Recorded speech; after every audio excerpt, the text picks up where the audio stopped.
Isang mensahe mula sa universo para sa Taurus ngayong Pasko. Kung ikaw ay isang Taurus, huwag mag-scroll palayo. Ngayong Pasko, tahimik na naghahanda ang universo ng isang mensahe na para lamang sa'yo. Isang mensahe na dumarating kapag ang iyong puso ay pagod, ang iyong isip ay puno ng katanungan, at ang iyong kaluluwa ay naghahanap ng isang tanda. Maaaring maramdaman mo ang isang pagbabago, banayad, emosyonal, at mahirap ipaliwanag. Hindi iyon aksidente. Ito ay pagsasaayos ng universo. Ang Paskong ito ay nagdadala ng mga sagot na hindi mo lantad na hiniling, mga biyayang halos iyong isinuko, at kalinawan na magbabago ng iyong pananaw sa nakaraan at hinaharap. Manatili sa mensaheng ito, Taurus, dahil ang iyong maririnig ngayon ay isinulat sa mga bituin para lamang sa iyo. Ang Pasko ay hindi lamang selebrasyon para sa mga Taurus ngayong taon, ito ay isang sandali ng paggising. Habang mas nagliliwanag ang mga ilaw at humihina ang bilis ng mundo, pinipili ng universo ang banal na oras na ito upang direktang makausap ang iyong kaluluwa. Matagal mo nang pinananatili ang pagtitiis, nanatiling matatag sa gitna ng kawalang katiyakan, at nagtiwala sa proseso kahit na naantalang dumating ang mga resulta. Ngayong Pasko, nagwawakas ang katahimikan.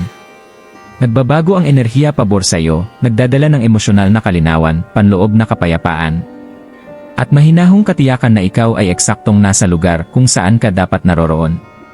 Hindi ka pinapabilis ng universo, ito ay muling inaayos ang iyong landas. Ang pakiramdam ng paghihintay ay talagang paghahanda.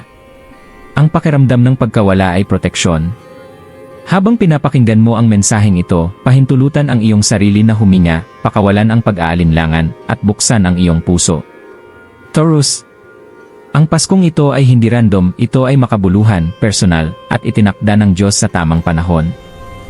Sa mahabang panahon, Taurus, tahimik mong pinananatiling buo ang lahat. Ngumiti ka kahit mabigat ang pakiramdam, nanatiling kalmado kahit nais na bumuhos ang emosyon, at patuloy na kumilos kahit na nawala ang motibasyon. Nakita ng universo ang bawat sandaling nagduda ka sa iyong sarili, bawat gabi na kinwestiyon mo ang iyong halaga, at bawat pagkakataon na pinili mo ang pagtitiis kaysa sa galit. Ngayong Pasko, ang mga hindi nakikitang sandaling iyon ay may kahalagahan na. Ang enerhiyang nakapaligid sa iyo ngayon ay banayad ngunit makapangyarihan, parang malambot na kamay na ginagabayan ka pabalik sa iyong sarili. Maaaring mapansin mo na ang mga lumang alalahanin ay nawawala ang kapit, o bigla ang mga ideya tungkol sa bagong mga posibilidad ang lumilitaw nang hindi mo pinaghihirapan. Ito ang mga tanda.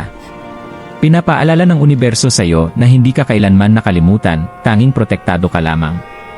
Ang mga pagkaantala ay hindi parusa, ito ay muling paggabay. Ang panahong ito ay nagdadala ng pangunawa, hindi kaguluhan. Inaanyayahan ka nitong patawarin ang iyong nakaraan, pakawalan ang emosyonal na bigat, at magtiwala na ang nakalaan sa iyo ay hindi malalagpasan. Taurus, habang papalapit ang Pasko, ikaw ay inihahanda para sa isang emosyonal na kasiyahan, isang bagay na tumutugma sa iyong tunay na mga halaga at panloob na kapayapaan. Manatiling bukas. Manatiling nakapaloob sa sarili. Ang universo ay mas malapit kaysa sa iyong iniisip. Habang papalapit ang Pasko, Taurus, may isang bagay sa loob mo na nagsisimulang lumambot. Maaaring hindi mo pa ito mapansin sa simula. Parang isang tahimik na pagpapalaya, parang sa wakas ay ibinababa mo ang bigat na matagal mo nang dinadala.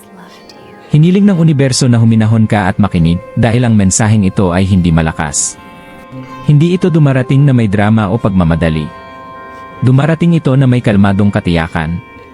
Ito ay panahon ng emosyonal na katotohanan para sa iyo. Ginagabayan ka upang maunawaan na ang iyong halaga ay hindi kailanman nasusukat sa kung gaano karami ang iyong tiniis o gaano katagal kang naghintay. Lagi kang sapat kahit sa mga sandaling pakiramdam mo ay hindi ka nakikita. Alam ng universo na madalas kang nagbibigay ng higit kaysa sa natatanggap. Nanatili kang tapat kahit na nasasaktan ka. Nagbibigay ka ng espasyo para sa iba kahit na ang iyong sariling puso ay nangangailangan ng pangangalaga. Ngayong Pasko, nagbabago ang enerhiya upang itama ang balanse. Ang lahat ng ibinuhos mo palabas ay sa wakas ay bumabalik sa iyo, sa pamamagitan ng kalinawan, emosyonal na ginhawa, at muling pagpapahalaga sa sarili. Maaaring maramdaman mo ang matinding pagnanais na magtakda ng mga hangganan, magsabi ng ihindit ng walang guilt, o piliin ang kapayapaan kaysa patunayan ang sarili. Iyan ang paglago. Iyan ang pagsasaayos ng universo. Pansinin ang mga tanda sa paligid mo sa panahong ito.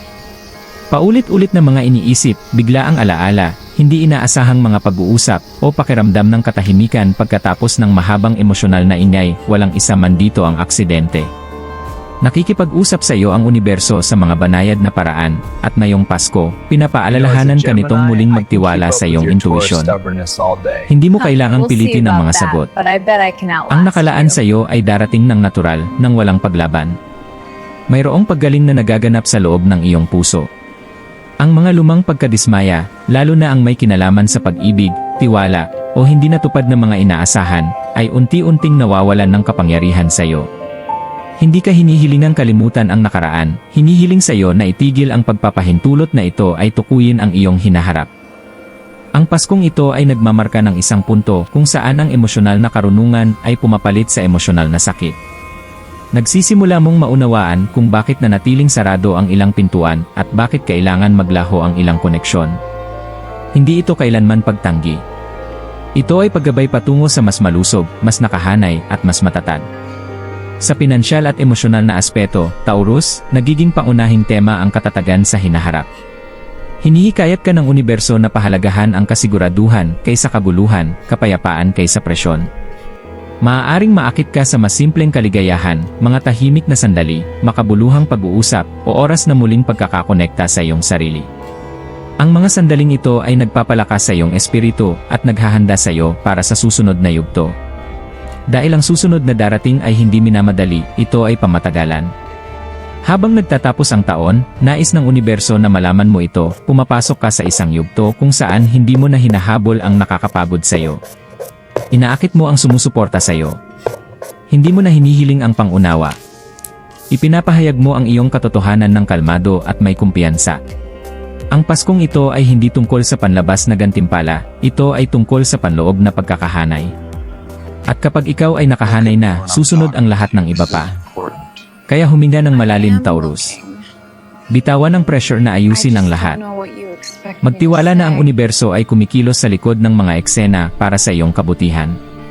Ang mensaheng ito ay dumarating hindi upang baguhin kung sino ka, kundi upang ipaalala kung sino ka palaging naging malakas, nakapaloob sa sarili, may halaga, at malalim na protektado. Dalhin ang enerhiyang ito sa iyo lampas sa Pasko, at pumasok sa bagong kabanata ng may pananampalataya, pasensya, at tahimik na kumpiyansa. Ito ang mensahe ng universo para sa iyo, Taurus.